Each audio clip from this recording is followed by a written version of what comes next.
యుద్ధానికి వెళ్లే సైనికుడికి ఆయుధం ఎంత ముఖ్యమో మాస్టర్ షెఫ్ కిచెన్ లో ఉండడానికి ఇది కూడా అంతే ముఖ్యం. Master Chef Apron, the first apron that's going in Master Chef Telugu.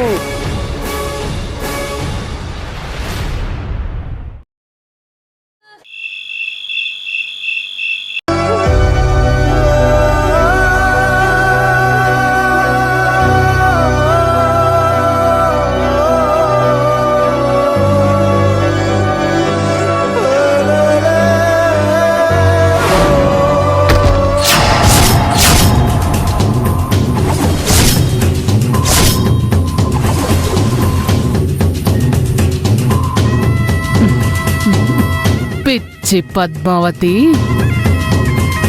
నువ్వెంత మంచిదానివే. నీ చావురాత రాసిన నా కాళ్లకే దండం పెట్టి మరీ వెళ్తున్నావు. వెళ్ళిన దానివి వెళ్ళినట్టే కాలగర్భంలో కలిసిపోతావు.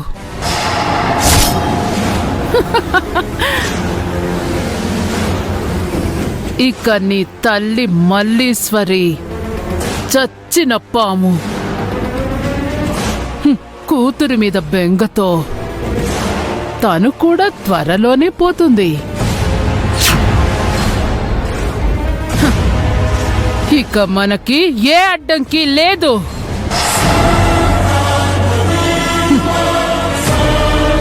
ఈ ఇంటికి నేనే మహారాణిని,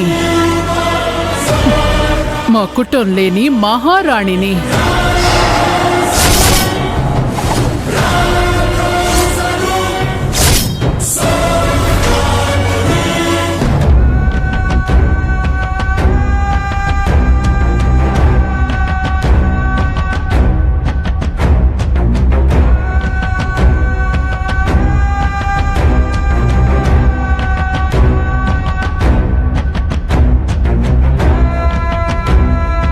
ఏంటిది?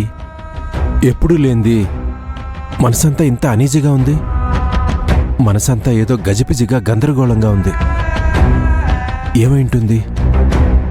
పొద్దున్నే లేచి ఏదో గుడికి వెళ్ళి రావాలి.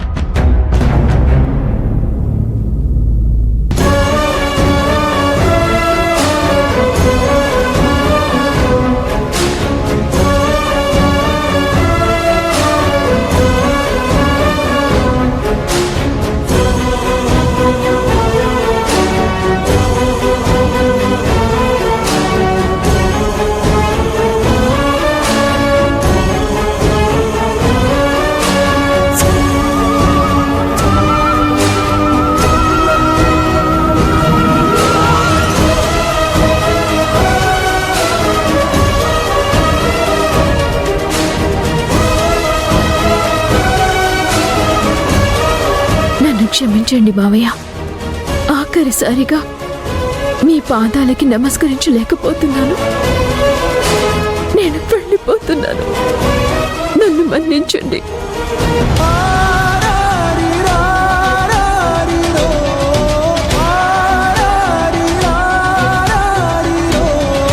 అన్నింటికీ ఆ పరమేశ్వరుడే ఉన్నాడు. అతనే చూసుకుంటాడు. నేను వెళ్ళి నిద్రపోతాను.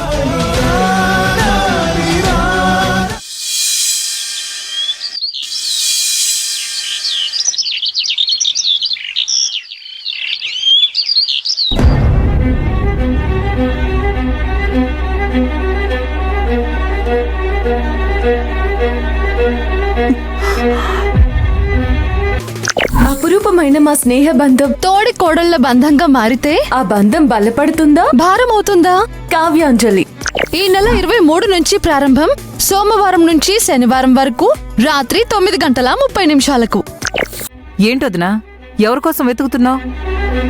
పద్మావతి ఎక్కడ కనిపించట్లేదు మీనాక్షి. తన కోసమే చూస్తున్నాను. ఇక్కడే ఎక్కడ ఉంటుందిలే వదినా. లేదు, మళ్ళీ కామాక్షి ఏదో ప్లాన్ చేసి బయటికి తీసుకెళ్ళినట్టుందేమో. అవునొదినా, అక్క వేసే ప్లాన్లకి అంతా ఉండటం లేదు. మొన్న పవిత్రని పద్మావతిని తీసుకువెళ్ళి పవిత్రకు దెబ్బలు తగిలేలా చేసింది. కామాక్షి, కామాక్షి, ఏంటి మల్లీశ్వరి, ఎందుకలా కేకలు పెడుతున్నావు? నా కూతురెక్కడా? నాకేం తెలుస్తుంది? అన్నిటికీ నన్ను తప్పు పడతావే? మా అక్క ఏమైనా పిల్లల్ని ఎత్తుకుపోయేదానిలా కనిపిస్తుందా? నువ్వు ఆగరా. ఏంటి మల్లీశ్వరి, ఇప్పుడు నీ కూతురు కనపడ్డం లేదు అంతే కదా? ఇల్లంతా వెతికావా? అంతా వెతికిన తర్వాతే నిన్నడుగుతున్నాను.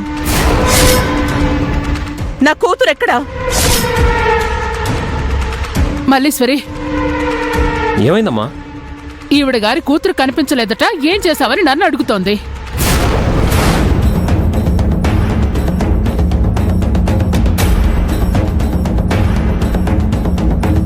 ఏంటి, పద్మావతి కనపడడం లేదా? నాకు రాత్రి నుంచి ఏదో ఆందోళనగా ఉంది. నేను అప్పుడే అనుకున్నాను ఇలాంటిదేదో జరుగుతుందని.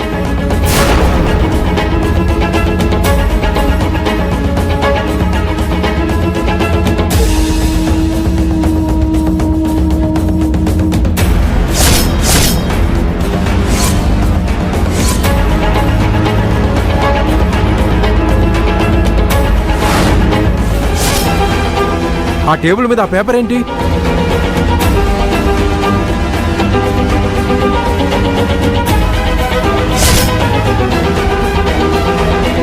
లవంగం, ఆ పేపర్ తీసిరా.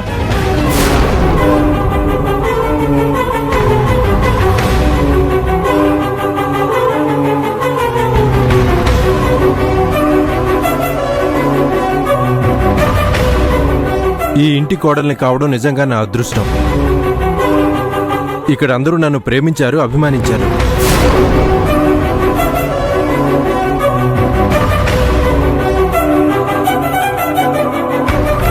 కానీ నా దురదృష్టం ఏంటంటే మీ అందరితో కలిసి నేను ఉండలేకపోతున్నాను.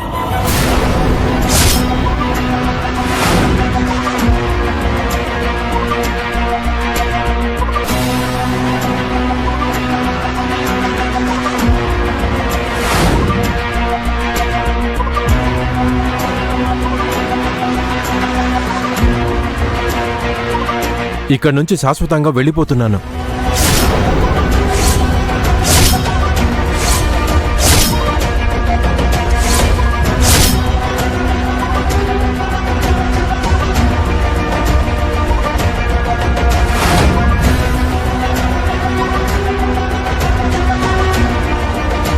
అమ్మా, నీ కడుపును పుట్టడం నిజంగా నా అదృష్టం.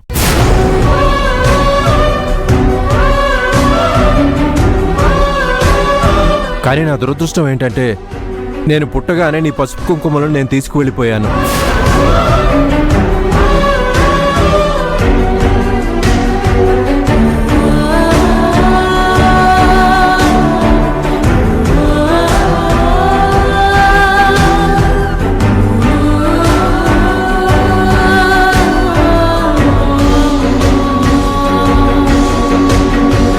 కానీ మనం కలిసిన కొద్ది సమయం నాకు దేవుడిచ్చిన వరం.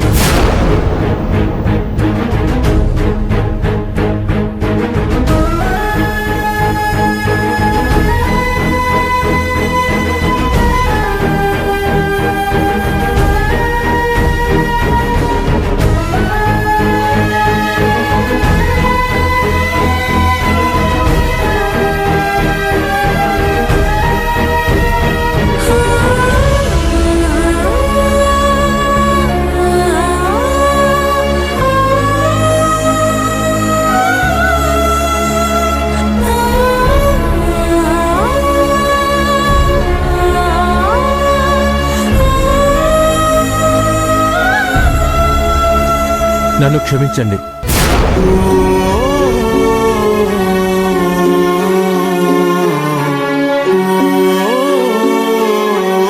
అమ్మ మల్లీశ్వరి, వదినా,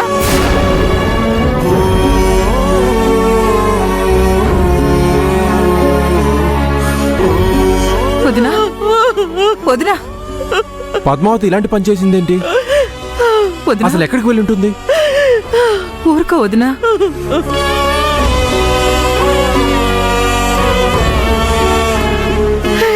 ఎక్కడికెళ్ళిందో, ఏమైపోయిందో జరిగిందో నా తల్లి. తన జీవితంతో ఎవరు ఆడుకుంటున్నారు. తన మంచితనాన్ని అలసుగా తీసుకుంటున్నారు అన్నయ్య. ఊరుకో వదినా, పద్మావతికి ఏమీ కాదు.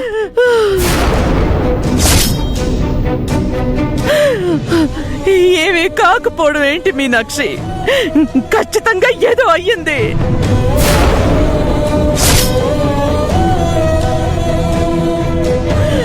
అందరి క్షేమం కోసం తను బలైపోయింది.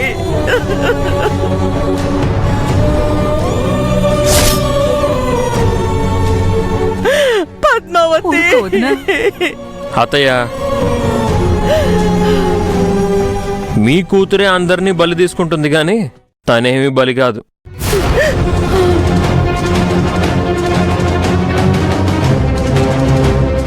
విష్ణు, ఆయన ఇంట్లోంచి వెళ్ళిపోయింది కదా, ఈ ఇంటికి పట్టిన పీడ పోయింది.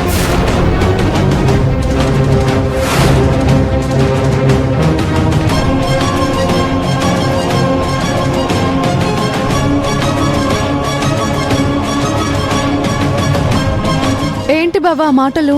ఇంకెలా మాట్లాడాలి చిట్టి? మొదటి నుంచి ఇలాగే చేస్తుంది. ఏదో విధంగా మన ఇద్దరిని అల్లరి పెట్టాలని చూస్తుంది. అదేమీ కుదరక ఇప్పుడు ఇలాగ ఇంకో డ్రామా క్రియేట్ చేసి. విష్ణుబాబు, జెమినీ టీవీ ప్రేక్షకులకి నా నమస్కారం. మీ సుందరి ఈ నెల 23 నుంచి సోమవారం నుంచి శనివారం వరకు రాత్రి 8 గంటలకు మీ జెమినీ టీవీలో తప్పకుండా చూడండి. ఏం మాట్లాడుతున్నావు? నా కూతురు నీకు పీడలా కనిపిస్తోందా? తనేమైపోతుందని కొంచెం కూడా బాధ లేదా? తనకేం కాదత్తయ్య. నేను సుఖంగా ఉండడం చూసి తట్టుకోలేక వెళ్ళిపోయింది.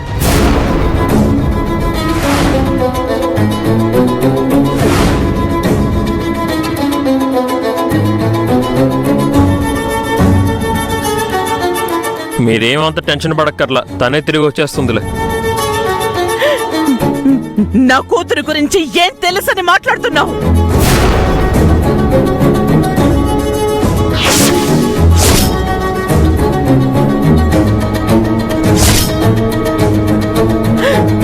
ఇంతకాలం కాపురం చేసిన తన మనసెంటనే తెలీదు.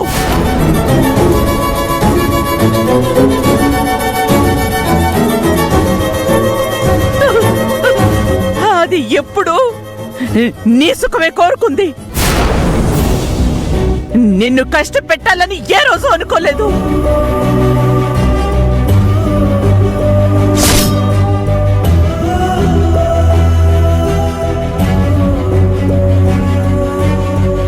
ఆవేశంలో పద్మావతికి క్యాన్సర్ అనే విషయం చెప్పేస్తుందేమో.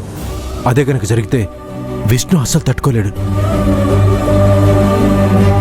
వదిన ఆవేశంలో నిజం చెప్పేస్తుందేమో. ఇప్పుడెలా?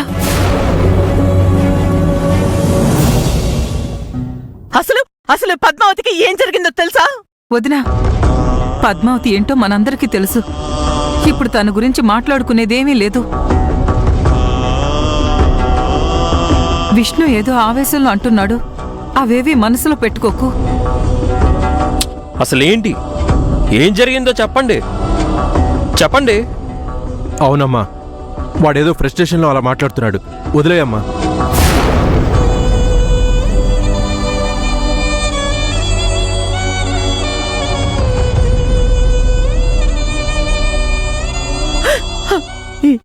ఎలా వదిలేయాలన్నయ్యా?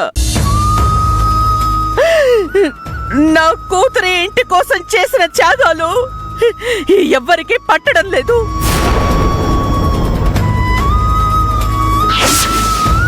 ఏంటి త్యాగాల? మనందరికీ మనశ్శాంతి లేకుండా చేయడం త్యాగమా? ఎప్పుడు చూడండి మా అందరి ఎమోషన్స్తోనే ఆడుకుంటుంది.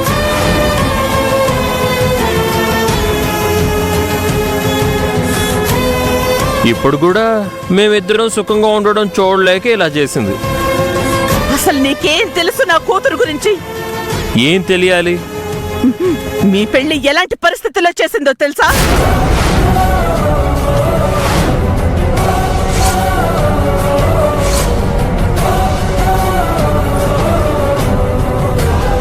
చెప్పండి, ఏ పరిస్థితిలో జరిగింది? అసలు విష్ణు, అత్తయ్యతో అలాగేనా మాట్లాడేది? వెళ్ళి ఇక్కడి నుంచి వెళ్ళు.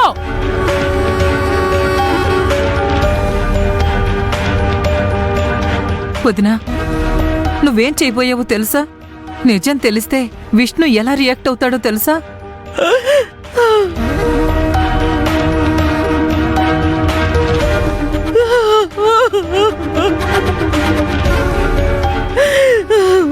మంచితనమే నా కూతురి పట్ల శాపమయ్యింది.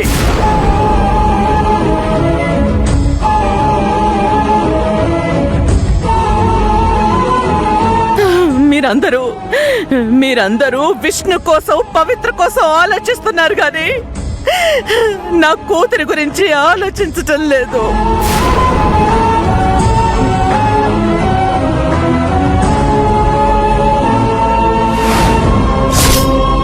తను త్వరలోనే చనిపోతుంది అన్న జాలి కూడా లేదు. అమ్మా మల్లీశ్వరి, మేమందరం అంత దుర్మార్గులం కాదమ్మా. పద్మావతిని నీ కూతురులా మేమెప్పుడు చూడలేదు. తనని మా బిడ్డ అనుకున్నాం.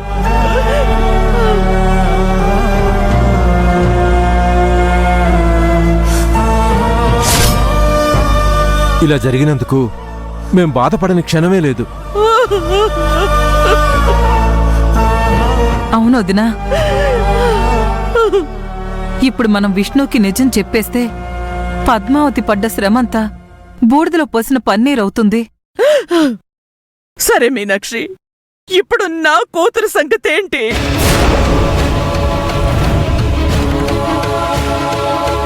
తనెక్కడికెళ్ళిందో, ఏమయ్యిందో, అసలు బ్రతికుందో లేదో. అలా అనకమ్మా, తనకేమి కాదు. తను ఖచ్చితంగా సేఫ్గా ఉంటుంది. కనీసం పోలీస్ కంప్లైంట్ అయినా ఇద్దాం పదండి.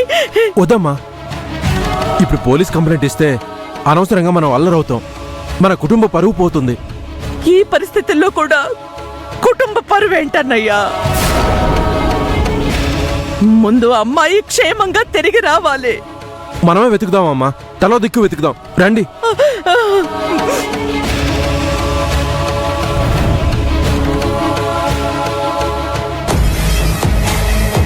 అక్క, మొత్తానికి పద్మావతి నేను చెప్పినట్టే చేసింది. ఇప్పుడు వీళ్ళెంత వెతికినా దాని శవం తప్ప ఇంకేం దొరకదు. కరెక్ట్ అక్క. ఇక ఈ ఇంట్లో నీకు తిరుగుండదు.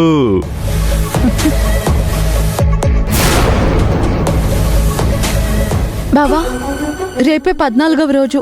మనం వెళ్ళి సిస్టర్ని వెతుకుదాం. చిటి, ఒకప్పుడు తను కనిపించకపోతే మనం ఊరంతా తిరిగాం, గుర్తుందా? అవును బావా, అప్పుడు సిస్టర్ గుళ్ళో కనబడింది. ఇదంతా పద్మావతి ఆడుతున్న నాటకమే చిట్టి. తను మన సంతోషాన్ని పోగొట్టాలని చూస్తుంది. అప్పుడు అలాగే చేసింది, ఇప్పుడు ఇలాగే చేస్తుంది. తన కోసం మన మనశ్శాంతినంతా వదులుకొని ఊరంతా తిరుగుతుంటే ఆ రాక్షసి ప్రశాంతంగా ఏ గుళ్ళోనో కూర్చుని ఉంటుంది. బావా, అప్పటి పరిస్థితులు వేరు, ఇప్పటి పరిస్థితులు వేరు. సిస్టర్ ఇప్పుడు డిప్రెషన్లో ఉంది. తను ఏమైనా చేసుకోవచ్చు. తొందరగా తనని ఎలాగైనా వెతికి తీసుకొద్దాం. నువ్వు అన్నది కరెక్టే. అప్పుడు పరిస్థితి వేరు, ఇప్పుడు పరిస్థితి వేరు. తను నన్ను ప్రాణం కంటే ఎక్కువ ప్రేమించేది కాబట్టి నేను కూడా ప్రాణం పెట్టేవాణ్ణి.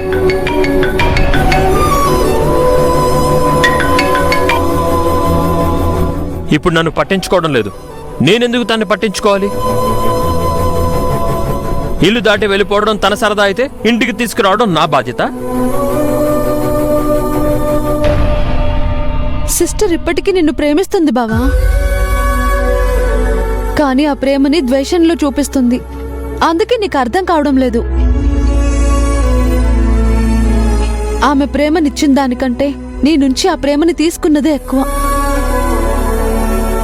అంతలా ప్రేమించే భర్త మరో ఆడదానితో ఉంటే తట్టుకోలేక ఇలా మారింది. నీ ప్రేమ సముద్రం కంటే చాలా గొప్పది బావా. అంత ప్రేమ ఒక్కసారిగా మాయమైంది అనే భయం సిస్టర్ చేత ఇలాంటి పనులు చేయిస్తుంది. కానీ తను ఒక సైకోలా బిహేవ్ చేస్తుంది. మనం హ్యాపీగా ఉండకూడదని మాత్రమే తను ఆలోచిస్తుంది. చూడు, నిన్ను ఆ రోజు రాత్రి చీకట్లో నడి రోడ్డు మీద వదిలేసింది.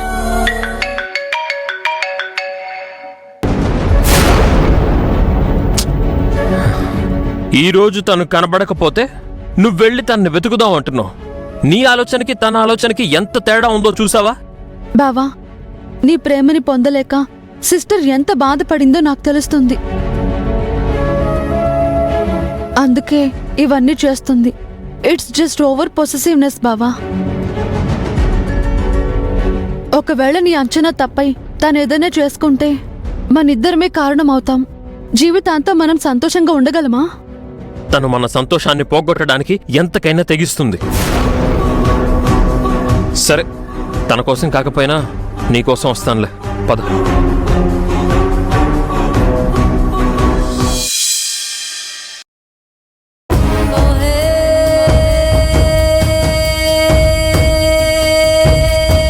ఇంతకాలానికి మనశ్శాంతిగా ఉందిరా. నా శత్రువుల్ని అణగదొక్కేశాను. నా కొడుక్కి నాకిష్టమైన పిల్లనిచ్చి పెళ్లి చేశాను. పద్మావతి ఇంటి నుంచి శాశ్వతంగా దూరమైపోయింది.